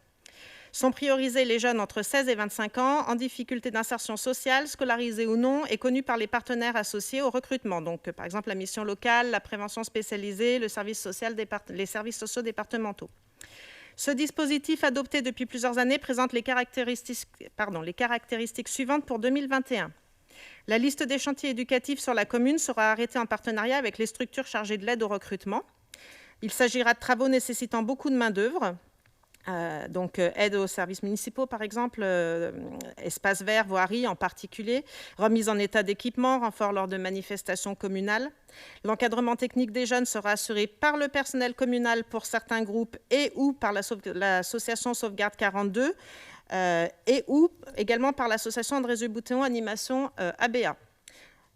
Les chantiers seront réalisés pendant l'année 2021. Donc, nous sommes vus attribuer un nombre total de 1550 heures à répartir entre les différents jeunes pour un coût de 16,98 € de l'heure, soit une somme globale de 26 319 € à répartir pour moitié entre la commune et pour moitié pris en charge par le département de la Loire. Donc, la convention soumise à approbation fixe les obligations de chacune des parties comme suit. Le département de la Loire et la commune d'Andrézieux-Boutéon participeront à la rémunération des jeunes à hauteur de 50% et du tarif horaire, soit un total de 13 159,50 €. Le département assurera la validation technique du contenu des chantiers, tandis que la commune proposera et organisera les chantiers éducatifs et l'encadrement des jeunes concernés, encadrement qui pourra également être confié à l'association ABA. L'association intermédiaire, donc Utile Sud Forêt, assurera la gestion administrative de l'opération par la mise à disposition des personnes ciblées et souscrira les contrats de travail. Un bilan qualitatif et quantitatif sera fourni à la fin de l'opération, permettant d'évaluer la prestation fournie en termes de travaux réalisés et du nombre de jeunes accueillis. Donc pour 2021, il y a 3 types en fait de chantiers. Donc il y a les chantiers qu'on connaît tous, qui sont les chantiers d'été. C'est souvent des jeunes de 16 à 18 ans qui participent. Donc, il y a 840 heures qui sont dédiées à ces chantiers. C'est des jeunes qui viennent de tous les quartiers. Il suffit qu'ils s'inscrivent, ils justifient d'un projet. Ça peut être passer le permis de conduire, acheter un ordinateur, faire un voyage, etc. Ils candidatent et on aura donc 28 jeunes qui pourront faire ces chantiers-là de tous les quartiers de la commune sur juillet. Ensuite, il y a les chantiers collectifs pour les 16-25 ans. Donc, qui se font plus sur les vacances de Pâques, donc ça sera très vite là. Donc là, on a 540 heures qui ont été dédiées à ces chantiers et c'est 18 jeunes qui vont pouvoir participer. Donc, ils seront en 2 groupes et ils seront donc pris en charge soit par des agents municipaux, soit par la Sauvegarde 42. Et enfin, les chantiers individuels qui peuvent être faits, alors à ce moment-là, n'importe quand dans l'année. Alors, c'est plus des jeunes, alors c'est des 16-25 ans également, alors c'est souvent plus âgés que 16 ans, c'est plus des jeunes alors qui ont été identifiés par les services sociaux. Et là, il y a 170 heures qui leur sont attribuées. Donc, pour l'instant, entre 4 à 6 jeunes, en fonction du nombre d'heures réalisées par jeune, pourront en bénéficier. Voilà, si vous avez des questions. Merci Céline. Est-ce qu'il y a des questions, des interrogations là-dessus? Monsieur Sette? Alors, c'est une suggestion, Madame Montagnon. Là, on se limite à 1550 heures. Aujourd'hui, on est dans une période un peu compliquée, pandémie, le Covid depuis maintenant plusieurs mois. On a un quartier prioritaire de la ville. On sait que les jeunes, c'est peut-être une population qui souffre à cause de cette pandémie. Donc pourquoi est-ce qu'on ne pourrait pas augmenter ce nombre d'heures pour faire profiter, entre guillemets, je ne sais pas comment on peut dire, mais favoriser en tout cas ces chantiers auprès de cette population? Nous, on a demandé plus d'heures. C'est ce qui nous a été octroyé par le département, en fait. Et on ne peut pas aller au-delà de ce que le département propose? Depuis quelques années, chaque fois, c'est 50 heures, entre 100 et 50 heures de moins chaque année qui nous sont octroyées. Mais enfin, c'est pas le même sujet. Là, sur cette délibération, elle porte sur la convention avec le département sur le chantier éducatif. C'est cadré. Il faut bien le vivre comme une chance, puisqu'on engage un processus qui concerne 50 à 60 jeunes de la commune, qui sont financés à moitié par le département. C'est une chance pour ces jeunes, c'est une chance pour leur famille, et c'est une chance pour la commune. C'est cette convention sur les chantiers éducatifs, en partenariat avec la sauvegarde, etc. Après, l'autre problématique, qui consiste effectivement par rapport au contexte sanitaire actuel, la situation, à la crise sociale liée à la crise sanitaire. D'autres processus sont à l'étude. L'État a lancé un grand projet, un jeune, un emploi. Là, j'ai plus les chiffres en tête, là, et on vient de recevoir une transmission de la part de la préfecture qui nous demande de nous positionner et de diffuser l'information par rapport à ça. Ça peut être l'occasion de préparer et de travailler sur d'autres projets par la suite. Mais voilà, aujourd'hui, on délibère typiquement sur cette convention. Après, sur la problématique de sortie, en ayant conscience que, par exemple, pendant les vacances d'avril, il n'y aura peut-être pas de chantier parce que l'année dernière, il n'y en a pas eu pendant les vacances d'avril. Hein. On est dans un contexte extraordinairement incertain sur ce sujet comme sur tous les autres. Après, effectivement, mais ça, cette vigilance qu'on peut avoir en matière sociale, je dirais, sur la détresse, même pas que des jeunes, parce que là encore, là, c'est limité à 25 ans. Hein. Il n'y a pas que les jeunes âgés de 25 ans qui sont en difficulté par rapport à l'accès à l'emploi, d'une manière générale. Bon, on a d'autres actions dont on aura certainement l'occasion de parler dans d'autres délibérations. Après, je connais votre générosité de cœur, Monsieur Sed, je sais qu'elle est sincère. Après, nous aussi, on doit faire les choses dans le cadre de nos possibilités, de nos droits et de nos possibilités. Mais aujourd'hui, je ne l'exclus pas, mais ce projet-là, il est centré sur la convention avec le département, où effectivement, comme l'a rappelé Céline, ce n'est pas nous qui maîtrisons, et on peut le comprendre. Hein, le département, lui, il a une enveloppe globale qui est répartie entre différentes communes, et c'est lui qui décide de sa part de gâteau, du dimensionnement de la part de gâteau. Alors, pour information complémentaire, les chantiers d'avril de l'année dernière qui n'ont pas pu avoir lieu, les heures n'ont pas été perdues, en fait. On les a reportées sur d'autres périodes. Elles ont bien été utilisées par des jeunes. D'autres commentaires? Je mets aux voix. Pardon, Madame Colombo, je vous en prie.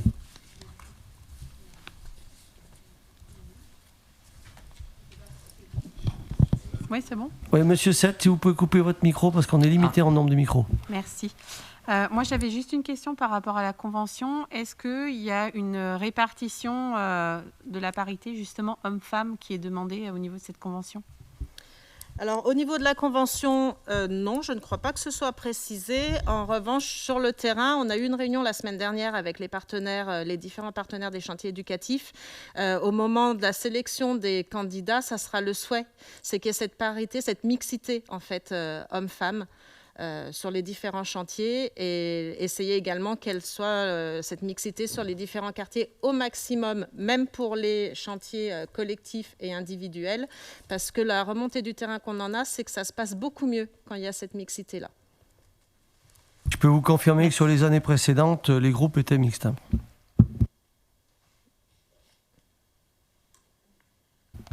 Pas d'autres observations ? Donc je mets aux voix. Qui est contre? Qui s'abstient? Approuvé à l'unanimité. Merci pour ces jeunes. Alors le chantier suivant, bon, même s'il est arrivé qu'on implique les jeunes des chantiers éducatifs dans des opérations d'arrachage de mauvaises herbes, le sujet suivant porte sur le désherbage au sein de la bibliothèque municipale, mais ce n'est pas tout à fait la même chose. Je laisse le soin à Hélène de nous expliquer. Mais on a reçu des jeunes aussi à la médiathèque. Pour désherber ? Pour des... Donc, vous l'avez bien compris, le désherbage est un jargon utilisé donc, dans les bibliothèques. Et donc, on vous demande donc, d'approuver ce désherbage dans nos réseaux de nos bibliothèques afin de garder nos bibliothèques attractives et surtout de répondre aux besoins de la population. Voilà, les bibliothèques doivent faire régulièrement un tri régulier de leur collection, donc en fonction des différents critères qu'on vous a mis. Et il faut savoir que désherber est très important parce que ça permet donc d'abord de gagner de la place parce que nous aussi on ne peut pas pousser les murs et racheter du mobilier sans arrêt pour pouvoir toujours mettre des ouvrages. Donc, de gagner donc, de la place, de gagner de l'argent en ne pouvant pas toujours réparer un livre qui a été très abîmé, de gagner du temps pour trouver un livre parmi des rayonnages encombrés de livres parasites, parce que quand tous les ouvrages sont serrés, même aussi bien pour le public que pour le personnel, c'est compliqué pour les trouver. De rendre la bibliothèque donc plus attrayante en proposant des collections en bon état, de repérer donc des manques, des lacunes et des faiblesses des fonds de livres. C'est vrai que quelquefois on a un public qui veut un ouvrage très spécialisé et on s'aperçoit qu'on ne l'a pas, donc du coup ça nous permet de l'acheter et éventuellement donc, de le remplacer. D'avoir une meilleure adéquation des fonds donc, par rapport aux besoins évolutifs du public et surtout, comme je vous disais donc, en introduction, d'avoir une meilleure image de la bibliothèque pour la rendre vivante avec des documents nouveaux et adaptés avec des informations actualisées. Voilà. Alors, on a 3 possibilités. Il faut savoir que chaque ouvrage est estampillé avec un tampon donc, de la ville d'Andrézieux-Bouthéon. Donc, pour les désherber, il faut passer document après document où on remet, on barre en fait cet estampillage et on est obligé de leur mettre un tampon en mettant exclu des collections et revente interdite.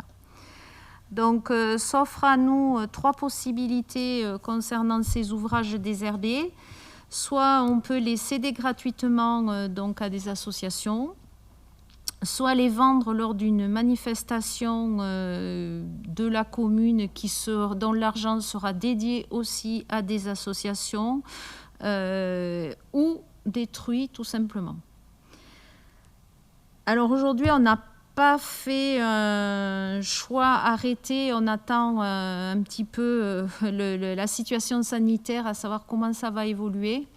Mais c'est vrai qu'on aimerait bien pouvoir en faire bénéficier une association en organisant une braderie si c'est possible sur le mois de septembre. Mais on attend donc la situation sanitaire et évidemment on vous tiendra au courant. Donc, il vous est demandé donc, d'approuver donc, cette mise en place d'un désherbage donc, au sein de notre réseau de bibliothèques municipales, d'autoriser la suppression de la base bibliographique informatisée des ouvrages qui sont identifiés lors de cette opération et d'autoriser donc, selon leurs états, soit donc, leur vente à un prix réduit, soit leur cession à titre gratuit, soit leur destruction. Merci Hélène. Y a-t-il des commentaires supplémentaires, Madame Moine ? Est-ce que, à titre d'indication, est-ce que nous avons un comité de lecture sur la bibliothèque d'Andrézieux ? Qu'est-ce que vous entendez par comité de lecture ? Des personnes qui se regroupent de façon à pouvoir apporter leur aide par rapport au choix des livres, par rapport aux thèmes abordés, aux thèmes demandés. On le fait, en fait, c'est nos bénévoles puisque chaque bibliothèque, que ce soit les bibliothèques de quartier ou la médiathèque, fonctionne on a beaucoup de chance d'avoir des personnes très motivées et un nombre important.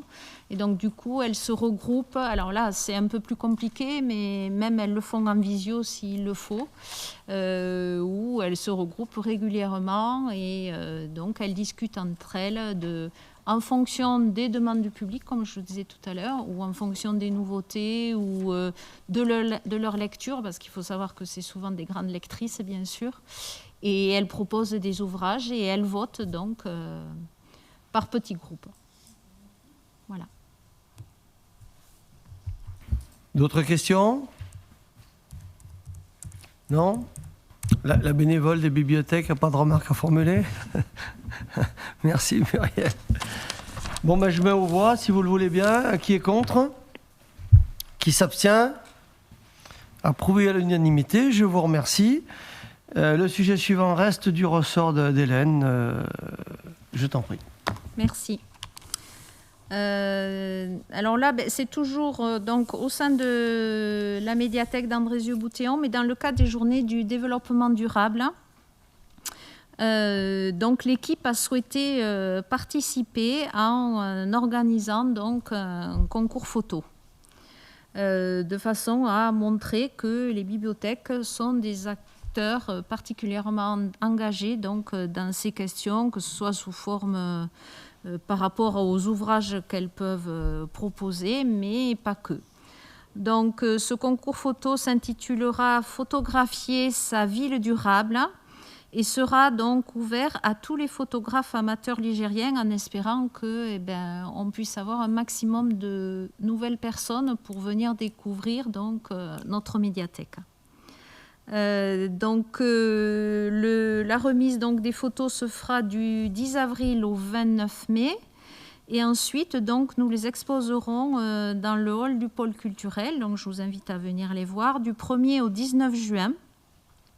Où c'est les publics qui votera et qui élira donc la photo de leur choix, en sachant que donc il y aura deux concours, un concours pour les enfants et un concours pour les adultes, avec des lots donc adaptés à chacun.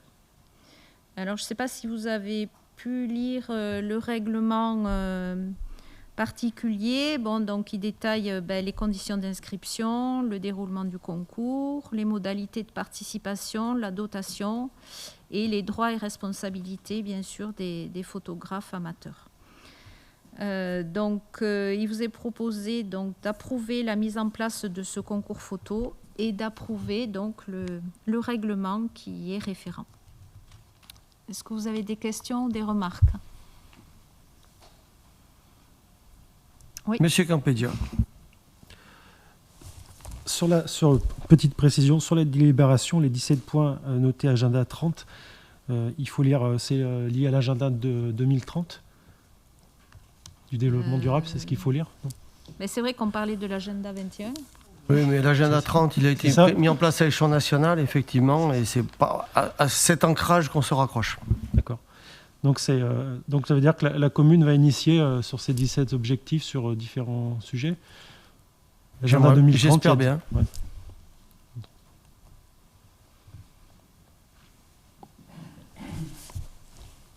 Oui, c'est un sujet, l'actualisation de l'agenda 21, c'est un sujet. C'est celui qui a été regroupé dans l'agenda 2030. Il est sur la table, ce sujet. Ouais. Je ne peux pas vous dire quand, mais sur le principe, oui. Merci. Vous avez d'autres remarques? S'il n'y a pas d'autres remarques, je mets aux voix. Donc, qui est contre ce concours de photos? On peut y participer, nous aussi? Ah, je sais. Non, ça ne fait pas partie de règlement, je crois pas. C'est vrai que vous êtes ligérien. Qui s'abstient? Approuvé à l'unanimité. Merci beaucoup. Le sujet suivant, le point 12, concerne la reprise de concession perpétuelle en état d'abandon sur le cimetière d'Andrézieux. Donc, je pense que vous avez pris connaissance des documents qui vous ont été transmis. En 2017, la ville d'Andrézieux-Bouthéon a mis en œuvre cette procédure pour la reprise de 24 concessions réputées abandon sur le cimetière d'Andrézieux. Donc il y a des dispositions réglementaires qui prévoient qu'on attende un délai de 3 années entières pour laisser la possibilité aux familles, aux ayants droit de se manifester, ce qui n'a pas été le cas pour ces 24 concessions. Donc nous sommes amenés à poursuivre le processus. Pour l'anecdote, donc ces concessions, la dernière a été acquise en 1938, donc il s'agit bien de choses qui pour la plupart datent de 100 ans et plus. Il y a deux intérêts à cela. C'est d'une part effectivement de rationaliser les surfaces utilisées et occupées sur le cimetière, et puis aussi de garder à l'environnement général de notre cimetière, ne serait-ce que par respect et considération à l'égard des familles qui, elles, entretiennent soigneusement leur caveau familial. Donc de reprendre en compte ces concessions et au fur et à mesure de les remettre en vente et à disposition. Bien entendu, là aussi, les choses se font lentement. Il y a ce processus de 3 ans, il y a un délai de consultation. Après, au fur et à mesure, les restes contenus dans chaque caveau sont regroupés dans une boîte unique, sont identifiés, sont conservés dans un ossuaire collectif et restent encore, à la limite, à la disposition de familles qui viendraient se manifester après reprise de ces concessions.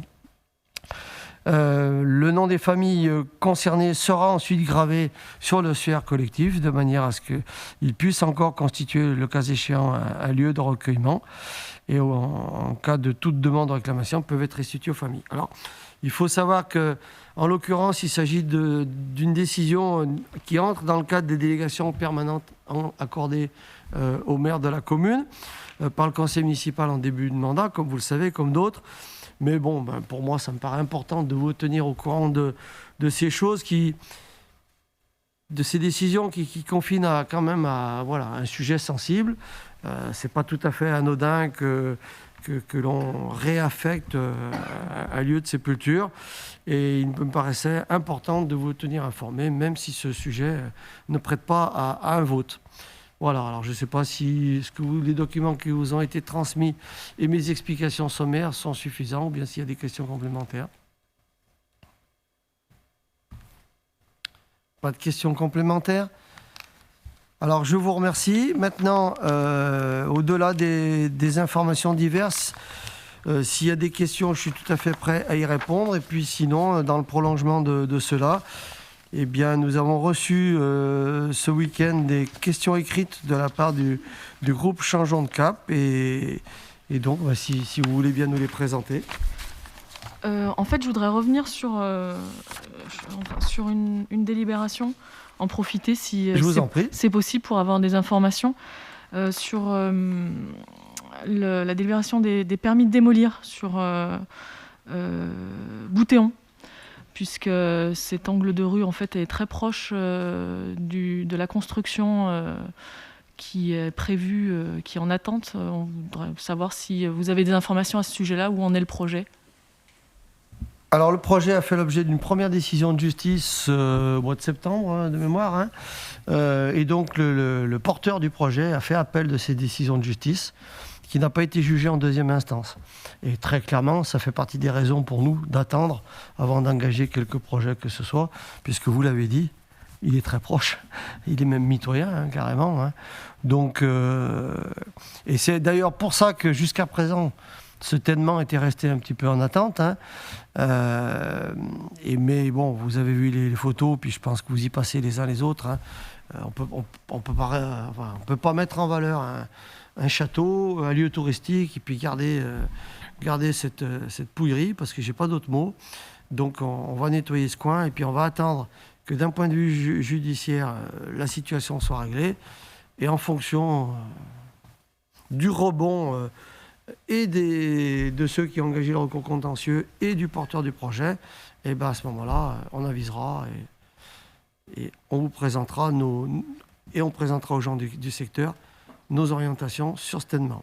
Et dans l'immédiat, Notre objectif, c'est de geler la situation, mais avec quelque chose de présentable. Voilà. Parce qu'au titre de la commune, donc justement, vous attendez le déroulement de cette procédure judiciaire, mais est-ce que du côté de la municipalité, est-ce que, par rapport à ce projet-là, donc ça ira de l'avant quoi qu'il en soit si ça va de l'avant? Est-ce que vous êtes en contact avec la société qui construit pour essayer de peut-être, je sais pas, d'uniformiser quelque chose, de voir avec eux ce qui pourrait être fait sur les terrains communaux et ce qu'ils feront eux à côté? Est-ce qu'il y a un contact avec eux justement par rapport au choix de la commune, par rapport à ses propres terrains et à cette construction privée? Alors vous le savez, on est arrivé aux affaires au mois de juillet, le jugement de tribunal a été rendu au mois de septembre, très tôt, et à ce moment-là, effectivement, on a rencontré le porteur du projet, pour savoir quelles étaient ses intentions, parce que d'autant plus que le fait que lui fasse appel, il nous entraîne automatiquement dans sa procédure d'appel. Puisque quand je dis nous, la maire et la ville d'Andrézieux-Bouthéon, puisque c'est la ville d'Andrézieux-Bouthéon qui a accordé le permis de construire, donc automatiquement. Alors, pour tout vous dire, d'autant plus volontiers de ma part que le motif qui a été retenu pour contester la validité du permis de construire me semble périlleux par rapport à l'application et l'interprétation qui peut être faite de notre plan local d'urbanisme. Donc il est indispensable qu'on ait une décision de justice qui clarifie ce point, je dirais presque pour nous, ville d'Andrézieux-Bouthéon, indépendamment du dossier en particulier.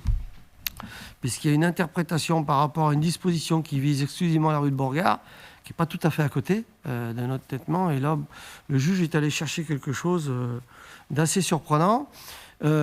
Pour moi, c'est clair. Le permis de construire a été accordé. Si le juge finit par reconnaître sa validité, je ne vois même pas sur quels critères je pourrais le remettre en cause. A contrario, si le permis de construire est rejeté définitivement par la justice, nous aurons une autre histoire à écrire. Le promoteur, le porteur du projet d'une part, et la ville d'Andrézieux d'autre part. Et le cas échéant, on engagera des discussions. Mais ça ne me paraît pas pertinent d'engager ces discussions maintenant. On ne discute pas de l'évolution des règles du jeu pendant le match, quoi. Donc attendons la décision de justice. J'ai toujours dit, y compris pendant la campagne électorale, ça n'a pas plu à certains de vos colistiers qui m'ont interpellé sur le sujet. Mais bon, moi je suis légaliste. J'attends que la justice tranche. On respectera sa décision. Si la justice ouvre d'autres orientations, on ne se privera pas de les accompagner. Voilà ce que je peux vous dire ce soir. Et je n'ai pas de pronostic sur la date d'appel en audience de ce sujet. C'est un peu compliqué, puis le fonctionnement des tribunaux est, comme le reste, perturbé en ce moment. Donc, on n'a pas d'échéance promise pour le moment.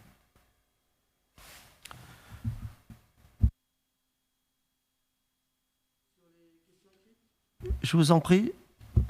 Madame Sorgi ou... Oui, donc la première question, ça concernait donc les aires de jeu. Bon, je crois que vous avez répondu en début de conseil. Deuxième question. Donc, nous avons... Je vous remercie parce que lors du dernier conseil municipal, vous aviez souscrit un petit peu à notre démarche. Et puis, vous le voyez, on est à l'écoute de la population. Et là, encore une fois, faut que la municipalité, en responsabilité, trouve le bon chemin. Pierre-Julien vous l'a expliqué, c'était compliqué pour nous. Et voilà, remettre en cause la décision qui avait été prise était peut-être utile, sûrement utile, mais ce n'était pas si facile que ça à faire. Je fais un lien avec les livres.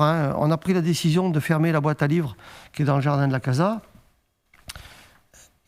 Honnêtement, j'ai des états d'âme, parce que je me rends bien compte qu'il y a un tas d'autres endroits où les boîtes à livres ne sont pas fermées.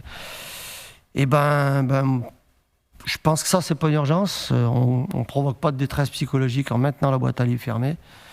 Et dès qu'on pourra le faire dans de bonnes conditions, on la réouvrira. Mais pour le moment, voilà. Là, c'est une fermeture sur laquelle je n'envisage pas de revenir. Voilà. Donc c'est important qu'on partage et qu'on échange sur ces sujets d'une manière transparente. Donc la deuxième question, donc on a appris donc, par la presse le 26 mars l'embauche d'une médiatrice sociale pour 18 mois. Donc en fait, on n'a pas évoqué ce sujet en groupe de travail et on souhaiterait savoir s'il s'agissait du poste d'adulte relais voté en conseil municipal avant, je ne sais plus sur quel mois on l'avait voté. Voilà. Et dans la presse, il était également évoqué un poste d'adulte relais géré par le centre social du Nelumbo. Est-ce que c'est cela dont il s'agit ? Voilà, c'était un petit peu confus puisqu'on n'a pas eu d'informations en amont. Et on aimerait un petit peu avoir des précisions. Et enfin, est-ce que vous pouvez nous donner un aperçu du constat de la médiatrice sociale sur les quartiers de la commune ? Alors, bon, la presse est représentée, d'ailleurs je la salue, j'ai pas eu l'occasion de le faire à son arrivée. Alors, j'étais parti pour dire que c'est bien que vous soyez attentifs à ce qui paraît dans la presse, ça peut qu'encourager et motiver la personne qui fait le compte-rendu de nos conseils municipaux. Après, si vous dites que c'est confus, j'espère que ce n'est pas l'article qui était confus, hein. C'est la situation qu'il est, je pense. Oui, voilà, ce qui est confus, c'est que on a des informations de la presse, on a voté des délibérations et en fait, on n'arrive pas à caser. Je vais vous rafraîchir la mémoire, je vous renvoie au conseil municipal du 3 septembre. La création de ce poste d'adulte relais a fait l'objet d'une délibération dans laquelle il me semble que ce n'était pas confus, c'était assez clair. Il existait déjà, on a expliqué à l'époque qu'il existait déjà un poste d'adulte relais qui avait été mis en place au niveau du centre social de Nelumbo. Le cas échéant, Nicole voudra certainement d'ailleurs en dire un mot. Et il se trouve qu'à la rentrée, l'été dernier, l'État a mis en place une procédure qui donnait la possibilité à la commune de mettre en place un dispositif similaire. Donc, avant d'engager le recrutement de cette personne, dont l'emploi est essentiellement financé par les subsides de l'État, donc nous avons présenté une délibération le 3 septembre, j'espère que je présume que vous vous en souvenez. Il y a eu un processus de recrutement, d'abord de mettre en place administrativement les choses avec l'État, un processus de recrutement, et cette jeune femme a pris ses fonctions le 4 janvier dernier. Sincèrement, je ne vois pas trop ce qu'il y a de confus, vous n'avez pas pu apprendre par la presse qu'on recrutait quelqu'un, et maintenant, que ce soit pour les commissions de dérogation ou les commissions de recrutement, on n'associera pas les groupes de travail à toutes nos instances de décision. Hein. Donc, c'est pas mal comprendre votre question. Ouais, je pense que vous avez mal compris ma question. En fait, on voulait savoir si cette médiatrice sociale était justement le sujet de la délibération du 3 septembre, était la personne adulte relais. Pour nous, c'était pas très clair dans la presse, donc comme on n'avait pas parlé auparavant. Après le vote, voilà. Après le vote de cette délibération du 3 septembre, c'est vrai qu'on n'en a plus entendu parler, on va dire. Donc voilà, on entend parler par la voie de presse, donc on voudrait savoir si c'était la même chose, pour essayer c'est la même chose. De caser J'espère que ma réponse est ces claire. Informations. Il existait un poste d'adulte relais au Nelumbo, parce qu'à l'époque, c'était possible qu'au niveau du centre social. On a eu une possibilité de reproduire le même système au niveau de la commune. Nous l'avons reproduit, et après le temps de régler toutes les formalités administratives et ainsi de suite, cette jeune femme a pris ses fonctions le 4 janvier dernier. Donc, on n'est plus tout à fait à tourner des popotes, mais voilà. Mais par contre, elle est pleine d'enthousiasme, pleine de qualité. D'ailleurs, c'est quelqu'un qui va vraiment nous apporter quelque chose. Mais peut-être, Nicole, sur le cadre de la fonction, tu peux dire 2 mots. Oui, monsieur le maire a fait état, donc en septembre, on a voté ce poste d'adulte relais. D'ailleurs, monsieur Sett, à l'occasion d'un autre conseil municipal, si je me souviens bien, c'était en novembre, s'était insurgé comme quoi on n'avait pas encore créé ce poste, alors qu'on était en train de le faire, et elle est arrivée le 4 janvier. Je ne sais pas si vous vous en souvenez, monsieur Sett, c'était là-bas à la bibliothèque. En fait, je me suis insurgé à la bibliothèque. Oui, non, mais là-bas... conseil qui s'est tenu à l'auditorium de la médiathèque. À l'auditorium, voilà. Vous aviez demandé où en était ce fameux poste d'adulte relais. Et il n'était pas encore, recruté. Ça a été fait. Elle est entrée en poste le 4 janvier. C'est Sarah Oufki, et donc pour l'instant elle passe vers les structures, les différentes structures de la commune, elle découvre, Bon, elle fait un état des lieux de toutes ces personnes pour qu'elles connaissent en fait ce qu'il y a comme structure sur la commune avant de pouvoir entamer son travail. Elle s'est donnée, on lui a plutôt donné jusqu'aux vacances de Pâques, ce qui a été fait. Là, après, elle rentrera dans une phase plus concrète, mais déjà, elle va sur le terrain également. Bon, elle ne peut pas faire tout ce qu'elle veut non plus, parce qu'avec le Covid, bien entendu, ça limite un peu tout ça. Mais quand même, elle va sur le marché de la Chapelle, elle va à la rencontre des habitants.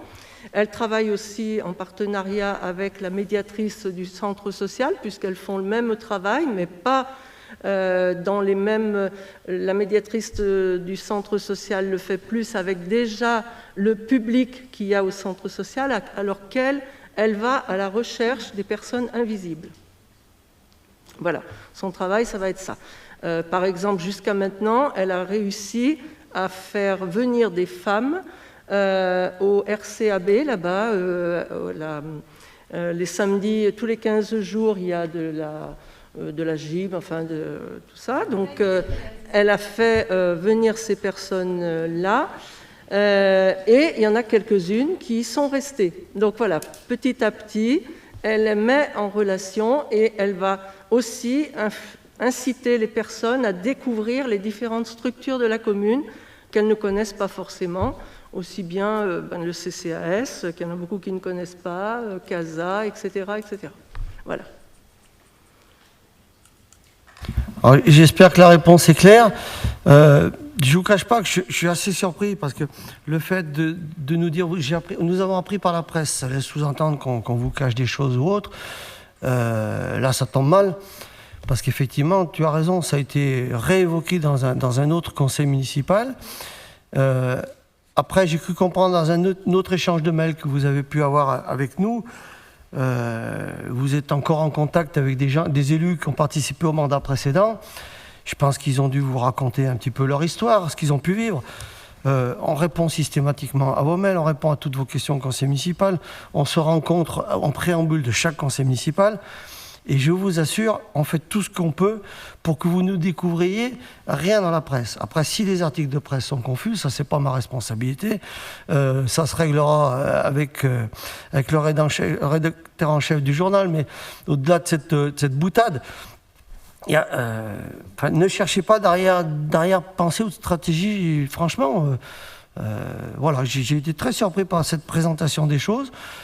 Sur un sujet, encore une fois, où on est clair et transparent, où les choses ont été, je pense, nécessairement, de toute façon, on ne pouvait pas recruter cette personne dont la rémunération n'est finalement pas à la charge de la commune ou très peu, on ne pouvait pas la recruter sans passer par le conseil municipal. Donc, voilà, j'espère qu'on fait tout pour que vous découvriez rien dans la presse.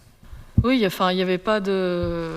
c'était tout simplement pour vous expliquer le pourquoi de notre question, puisqu'en fait, c'est vrai que, comme vous l'avez pu le constater, on considère que c'est ce poste d'adulte relais, je pense que vous l'avez constaté, on trouve que c'est c'est un poste important pour la commune, et donc c'est vrai qu'on est assez attentif à cette information, et c'est vrai que ça nous a surpris de le voir là, puisque c'est vrai qu'on a été demandeur, justement, puisque Ludovic en avait reparlé ensuite. Donc c'est vrai qu'on demandait simplement de savoir si...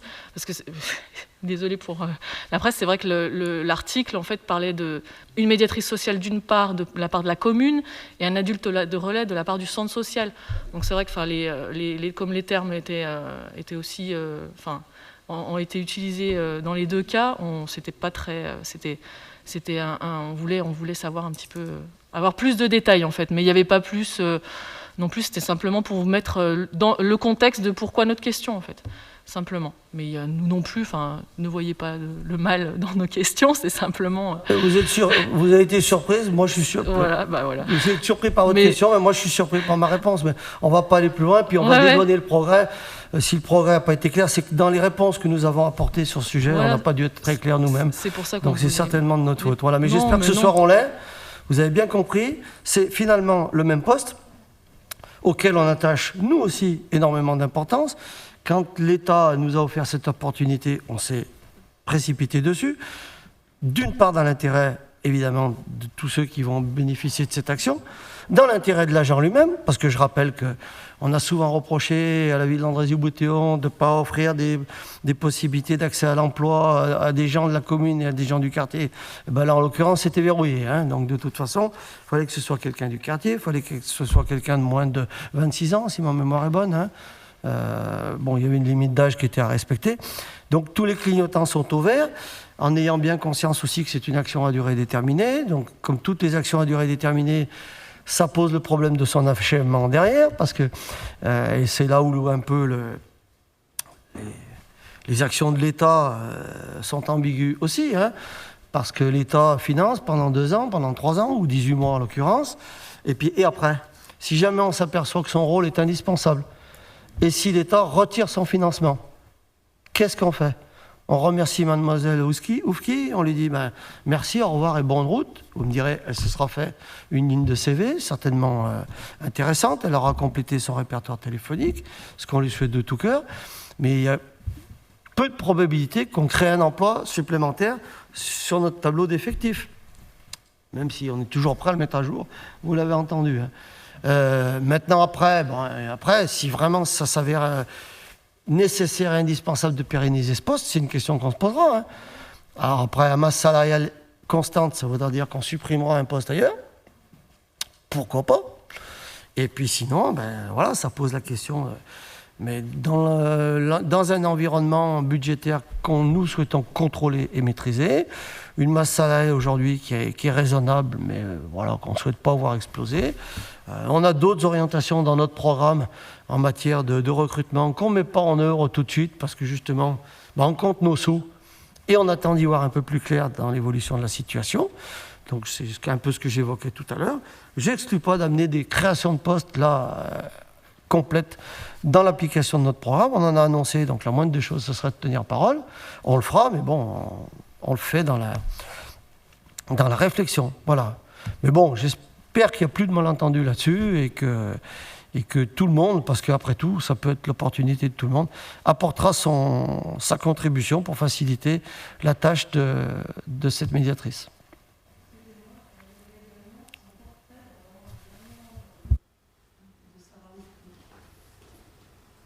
Il y avait une présentation complète de son territoire avec ses prérogatives. Il y avait une présentation complète de la personne avec toutes ses prérogatives, son périmètre d'action, son intégration au sein d'une politique menée. Donc là aussi, je pensais qu'on avait été clair sur... Moi, je pensais qu'on avait été plus clair que le progrès. Hein. Donc on aurait dû mettre « Nous avons appris par l'envol ». En tout cas, j'espère que vous le lisez. Pas au pied, pas tous les articles, désolé. C'est dommage. Ouais, il y a des fois où je suis vraiment désolée, c'est pas mon livre de chevet pour l'instant. Mais ouais, mais j'en lis une partie, ouais, effectivement. Allez, c'est pas la peine d'insister, Nicole, tu peux couper ton micro. Enfin, je veux pas faire comme Audrey Poulevard, je coupe la parole à personne, moi. Hein. Mais donc pour la gestion des micros, il faut essayer d'être le moins nombreux allumés en simultané. Puis vous aviez une question supplémentaire, je vous en prie. Oui, on souhaitait aller au bout du sujet du dernier conseil municipal, puisqu'on a évoqué donc, le fonctionnement de la gestion de l'eau et de l'assainissement par le biais des 2 syndicats, syndicat mixte des 3 ponts et Ciprofor. Donc on n'était pas allé au bout en fait, de notre question, c'était de savoir en fait, la composition de ces syndicats, comment ça s'articule, comment ça se passe, qui en fait partie, etc. Très bien. Alors, donc on a un syndicat qui concerne ce que j'appelle les eaux propres, hein, la fabrication et la distribution de l'eau potable, qui s'appelle le Ciprofor, syndicat de production d'eau potable de la plaine du Forêt, Sud, Ciproforce. Et puis donc un syndicat mixte des 3 ponts qui, lui, a en charge la gestion des eaux usées et donc notamment leur traitement, avec des sociétés concessionnaires. Donc la représentation des collectivités se fait à des niveaux différents. Alors, je vais commencer par le Ciproforce, où on retrouve d'une part Saint-Étienne Métropole, qui, depuis qu'elle est métropole, a la compétence eau, et d'autre part les communes de Vauche et J'ai en train de manger le nom. À Vézieux. Donc, tout simplement parce que la communauté de communes de Forez-Est n'a pas la compétence eau. Donc, ces deux communes ont désigné chacune 2 représentants. Et puis Saint-Étienne Métropole avait à désigner des représentants pour sa collectivité. Il a eu, la métropole a eu la sagesse de demander aux communes membres à l'origine, et dans le passé, puisqu'à l'origine et dans le passé, c'était les communes qui étaient membres, de désigner elles-mêmes chacune 2 élus. Donc les communes d'Andrézieux-Boutillon, de Chambeuf, de La Fouillouse, de Saint-Bonnet-les-Oules et de Saint-Galmier ont désigné chacune 2 élus. Et enfin, participe aussi à ces réunions le vice-président de Saint-Étienne Métropole en charge de l'eau, qui est depuis le mois de juillet Bernard Bonnet, par ailleurs maire de Saint-Maurice-en-Gourgois. Et donc cette noble assemblée qui a en charge la désignation de son président et de ses vice-présidents. Et donc depuis sa mise en place, qui doit remonter au mois de septembre, octobre, à la rentrée, j'assure la présidence de ce syndicat, étant la commune représentant le plus grand nombre d'habitants sur ce secteur, et avec comme vice-président le maire de Saint-Galmier, Philippe Denis, et le maire de Vauche, Gérard Dubois. Voilà pour ce qui concerne le Ciprofor. Et pour ce qui concerne les 3 ponts, le processus est le même, mais un peu plus binaire, dans la mesure où, en ce qui concerne les eaux usées, et on est en lien avec la communauté de Loire-Forêt Agglomération, LFA. Et donc, c'est LFA qui a désigné des élus pour la représenter, selon le même processus. Donc, ce sont des élus de Bonson et de Saint-Just-Saint-Rambert qui ont été désignés par LFA. Et puis, Saint-Étienne Métropole a désigné des élus d'Andrézieux-Boutillon, puisque nous sommes la seule commune de Saint-Étienne Métropole impliquée dans ce syndicat. Et là encore, les 10 élus qui sont regroupés, 5 pour chaque établissement public, dont Madame Andonella Fléchet, qui est la vice-présidente de Saint-Étienne Métropole en charge des eaux usées. Donc ces 10 membres ont élu leur président, en l'occurrence François Driol, maire d'Andrézieux-Boutillon, et comme vice-président, M. Olivier Joly, maire de Saint-Just-Saint-Rambert. Voilà, alors je crois vous avoir tout dit, mais si vous avez des questions complémentaires, pourquoi pas. Non, c'est clair. Merci. En sachant que au bout du compte, on a les mêmes élus qu'on a toujours eus, sauf les 2 vice-présidents de Saint-Étienne Métropole. Voilà, donc je pense qu'on est arrivé au bout de ce conseil municipal. Pour la prochaine réunion, notez sur vos agendas, save the date. La prochaine séance du conseil municipal doit avoir lieu le lundi 26 avril. J'espère que, j'espère qu'on pourra la tenir au moins dans la configuration actuelle. Et puis avec insistance, je vous demande de ne pas oublier de passer auprès du secrétariat qui se trouve à ma gauche pour signer les registres avant de nous quitter. Je vous souhaite une bonne soirée. Je vous remercie pour votre participation active et votre confiance affichée. Et je vous dis à bientôt.